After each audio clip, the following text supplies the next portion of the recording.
are going to do our apples for the Alpine pasta. You're welcome to use whatever apple you like. I prefer something with a little bit of a crunch to it, a little sweetness, a little tartness combo. So the Honeycrisp or the Gala here locally are probably our two best bets. Today we're using Gala apples. I've gone ahead and peeled what we need so you don't have to watch me peel.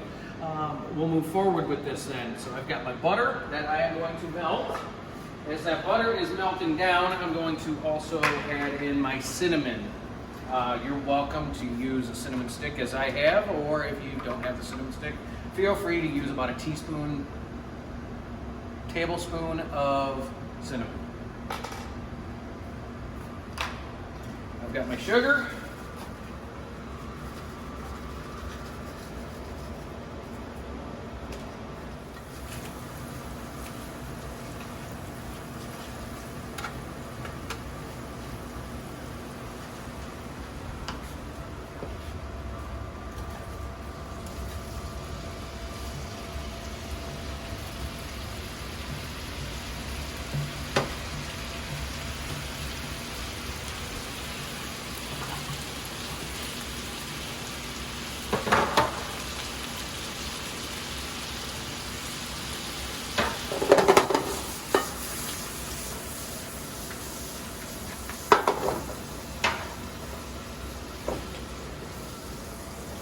All right, at this point we're cooking down. I want to get that sugar liquefied, get that cinnamon in there, flavored, and then I've got our cran apple wine.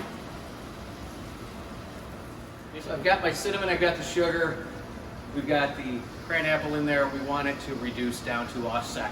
Au sec is nothing more than a fancy way to say almost dry.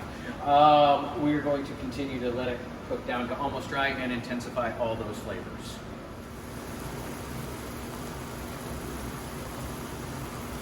All right, so we're at that point of au sec. As you come in, you can see the bubbles really popping hard. It's getting thicker, not much liquid left. I'm at that point where it's almost dry.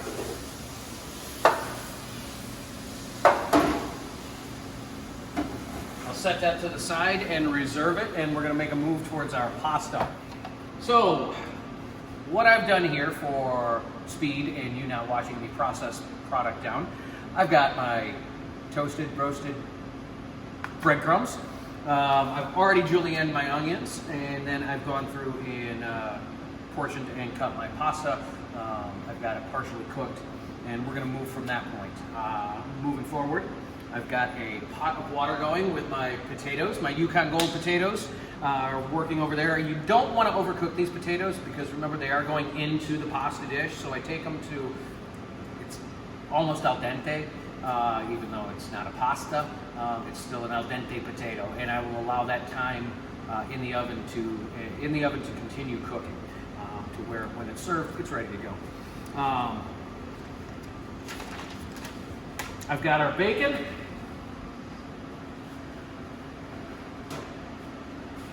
Rendered down. Our caramelized onions, we're playing with the sugars here. The more sugar I can get out of them, the browner they're going to get, the more tasty they will be in your pasta sauce. They will go in with our bacon at this point. Gotta love the flavors of baking fat, onions, potatoes. Very comfortable, very homey.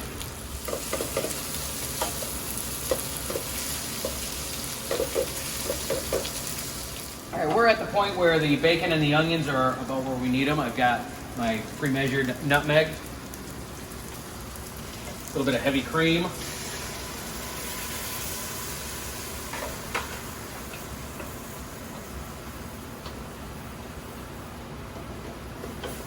I'm not really looking for this sauce to come together just yet, so I'm not looking for that thickness.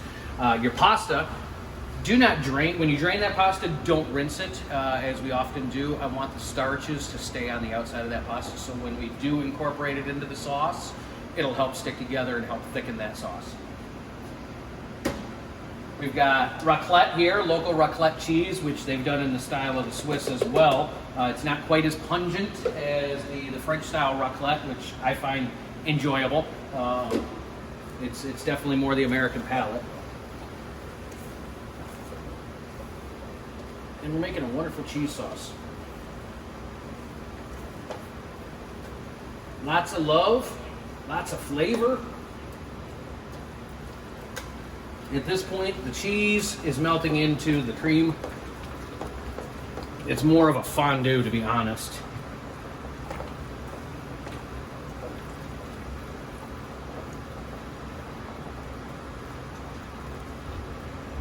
Oh, beautiful.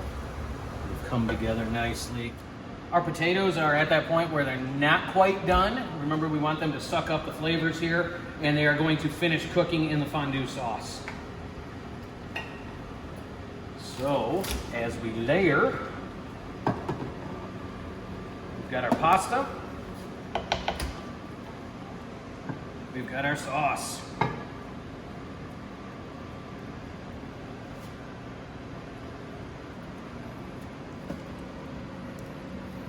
Got a lot of flavor going on here.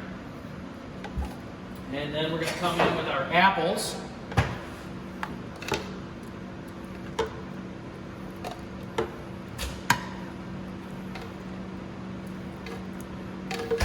Probably don't want to serve that cinnamon stick, so just make sure you don't put that into your dish. And then one more layer of pasta.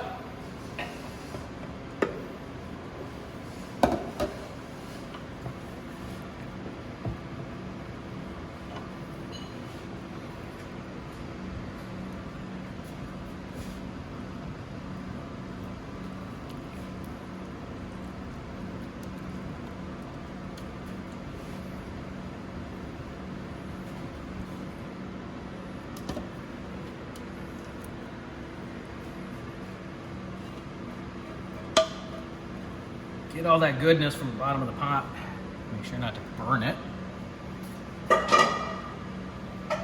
And then we're gonna go with the last of the apples. And we will top it with our breadcrumbs, or seasoned breadcrumbs.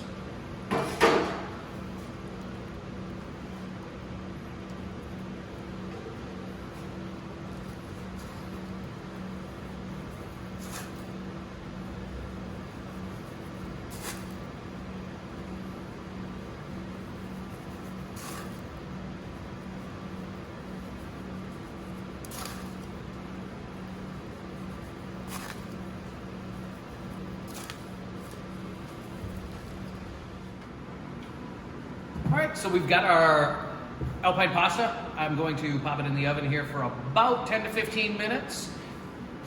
Allow it to bake. The breadcrumbs will crisp up, and we will have something absolutely amazing here. So what the Swiss use often, it's not required if you don't want to, but they use something called a cervelet, which is a type of a sausage. It's difficult to get here in the States.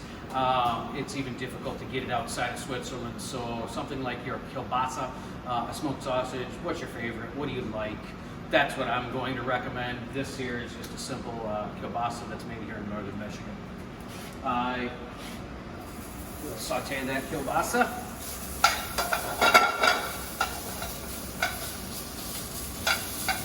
I want to crisp it up a little bit, give it some texture.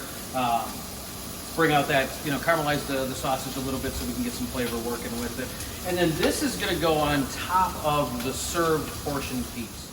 Pull it out of the oven, bubbly hot. Oh yeah, that is gorgeous looking.